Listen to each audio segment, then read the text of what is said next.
आज आपण भीतर जनसचेतना सृष्टि कर उद्देश्य नहीं स्वास्थ्य और परिवार कल्याण विभाग तथा माँ काली दास ठेपाला परिषद मिलित आनुकूल्य आनी एक अभिनव प्रयास जार ना हूँ रक्तहीनता दूरीकरण किशोर स्वास्थ्य कार्यक्रम ता भितर रही पतला झाड़ार निराकरण आसतु प्रथमे एबे डायरिया विषय में जानिबा नो कि पहले आपण माने मन रखिथिबे आगामी दिन मानकरे खूब कम दिन भितरे जो महाशिवरात्रि आसी जागर मेला आपण माने सेठी गले टिके जोगी रखिकरी खाइबा पीबा प्रति ध्यान देले हमकु डायरिया होबो नाही नाही तो कोन करबा नि आसंतु हम टिके जानिबा ला मेला मो छब जानी जातरा रुकिनी खाई भरी किछि मेला मो छब जानी जातरा रुकिनी खाई भरी किछि बाकी पोचा पड़ा गब हे कि बबसी तीरे सेटे माछि देखिबु पतला देखिबु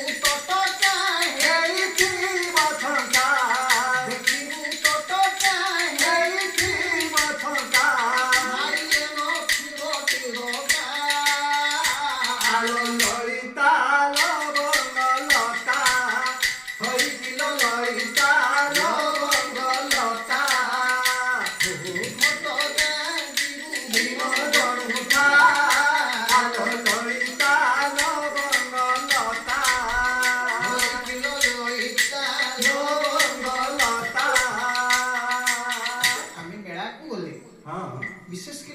डायरिया हेबार माध्यम होउची कोन पिले जानिचो एक रे होउची दूषित खाद्य ग्रहण द्वितीय रे होउची दूषित पानी पीले डायरिया हे थाए तृतीय टे होउची कृमि संक्रमण रूपी हे थाए डायरिया छाड़ा बांती तो आमे जो मेला महोत्सव जानी यात्रा पर्व परमाणी किंबा बाहागर भोजी जुआड़ी भी जाउछंती ध्यान दबा बासी जाइथिबा नष्ट हे जाइथिबा पोची छोड़ी जाइथिबा किंबा माछी बसिबा जिनिस खाइबा नाही अच्छा पिले कहलो देखि माछी बसिबा जिनिस काई खाइबानी अच्छा माछी बसे कोठी कहलो ता घरे बसे आ माछी ता घरे बसे हां क्यों माछी रो घर आसीबो ए इंद्रावास पाइतला पुराना आइ गेला नी हे खाना बड़ कोठा पाइ माछी इंद्रावास पाइतला हम मुंडो खरा केलानी माछी बसिबार जागा हला कोठी खंडिया आइकरी घाटी छि सेठी बसिबा मनुष्यर मळ ऊपर बसे बांती ऊपर बसे कुकुर मरिकी किंबा जे कोनसी जीवजंतु मरिकी सढीकरी पचिकरी गंध होथबो तारी ऊपर बसे आपण माने ठंडा करी जदी भात खाउथबे तारी ऊपर बसिबो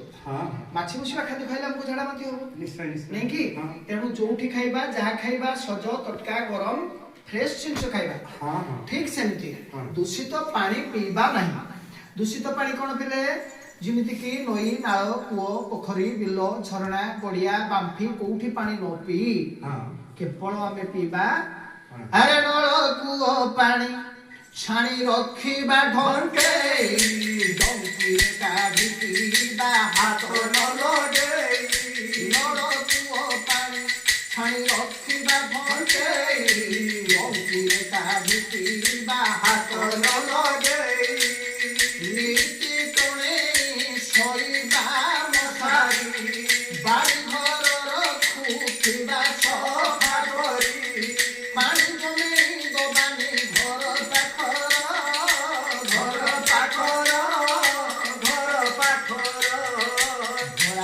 भोला बाबा हो भोला शंकर पारी कर हो गंबरू धर आल कांधरे आनिके आंबे पारी भार उतरे भरी के मंत्र पंचाकर पारी कर हे गंबरू धर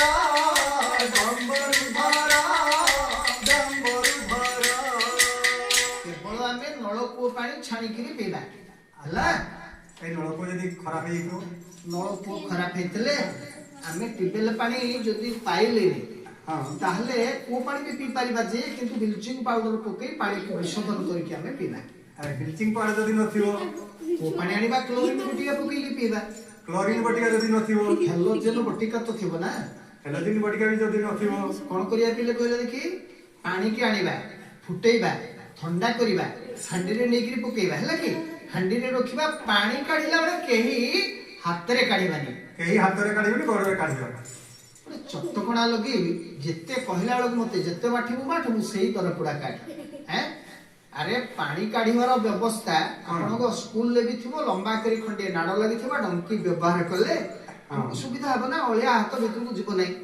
ତା ଛଡା ଆଉ ଗୋଟେ କଥା, କୃମି ସଂକ୍ରମଣ ନ ହେବା ପାଇଁ ଆପଣଙ୍କ ସ୍କୁଲରେ କୃମି ବଟିକା ମଧ୍ୟ ଆପଣମାନଙ୍କୁ ଦେଇଛନ୍ତି ନୁହଁ କି? ଖାଇଛନ୍ତି ଆପଣ ମାନେ, ଅସୁବିଧା କିଛି ହବନି। ତ ମୋ କହିବା କଥା ହେଲା ଏଇ ଖାଲି ଏତିକିରେ ହବନି, ଆପଣ ମାନଙ୍କୁ ମୋର ବିନମ୍ର ଅନୁରୋଧ, ଆପଣ ମାନେ କୋଉଠି ବାହାରେ ମଳତ୍ୟାଗ କରିବେ ନାହିଁ, ଶୌଚାଳୟ ବ୍ୟବହାର କରିବେ। ଗାନ୍ଧୀଜୀ ସ୍ୱପ୍ନ ଦେଖିଥିଲେ, ଏବେ ତ ସ୍ୱଚ୍ଛ ଭାରତ ଆସିଲାଣି ନା, ଗାନ୍ଧୀ ବୁଢାର ସ୍ୱପ୍ନ ସତ କରିବା ଆମେ ସ୍ୱଚ୍ଛ ଭାରତ ନେବାରେ ଆମେ ଶପଥ, ଗାଁ ଠାରୁ ସହର ଯାଏ ମିଳେଇ ହାତ, ମଥାରେ ଦେଇ ଛିଡ଼ା ଅଢ଼ଣି ରାସ୍ତା କରରେ ଝାଡ଼ା ଯିବୁନି, ଲୋକେ କହିବେ ଲକ୍ଷ୍ମୀ କେଉଁ ଝାଡ଼ା ବାନ୍ତି ଆଣିତା ଭାଡ଼ା ଦେଇଛି। ତମ ପିଠି ଆଜିକାଲି କୁଣ୍ଡେଇ ହେଲାଣି କି? କଣ ଏ ଟିକେ ଟିକେ ଭାଇ ଭଉଣୀ ମାନଙ୍କର ଆସୁ ଆସୁ କଣ ଗାଳି ଗୁଲଜ କରିବା ଆରମ୍ଭ କଲେଣି? ଗାଳି ଦେବିନି କଣ ଶ୍ରଦ୍ଧା କରିବି? ଆରେ କାହିଁକି ଗାଳି ଦବ ସେଇଟା ତ କହିବ ନା। ଏଇ ବାଉଣ୍ଡାରୀ ସାଇଡରେ ହଁ। କିଏ ଚକୁଳି ପିଠା ଭଳିଆ ଖାଇ ଦେଇଛି। ଚୁପ୍। ହଁ ବାଉଣ୍ଡାରୀ ସାଇଡରେ କି ଚକୁଳି ପିଠା ଭଳିଆ ଢାଳି ଦେଇଛି। ହଁ ଆଉ ଟିକେ ବାଇଟା ବାଜି ଯାଇଥାନ୍ତା। ଅପରିଷ୍କାର ଜିନିଷ ଗୁଡା ଚକୁଳି ପିଠା ଭଳିଆ ଲାଗିଲା କି? ହଁ ଏଇ ତ ଆମକୁ କହିବା କଥା କଣ ନା, ଆଉ ପାଇଖାନା ପାଇଁ ଧନ ମାଳିରେ କେହି ବାହାରକୁ ଯିବେ ନାହିଁ, ଧନ ମାଳିରେ ଘରେ ଘରେ ଶୌଚାଳୟ ହେଲା। ଆଇ ବୁଢୀରେ ଆଇ ବୁଢୀ କଣ?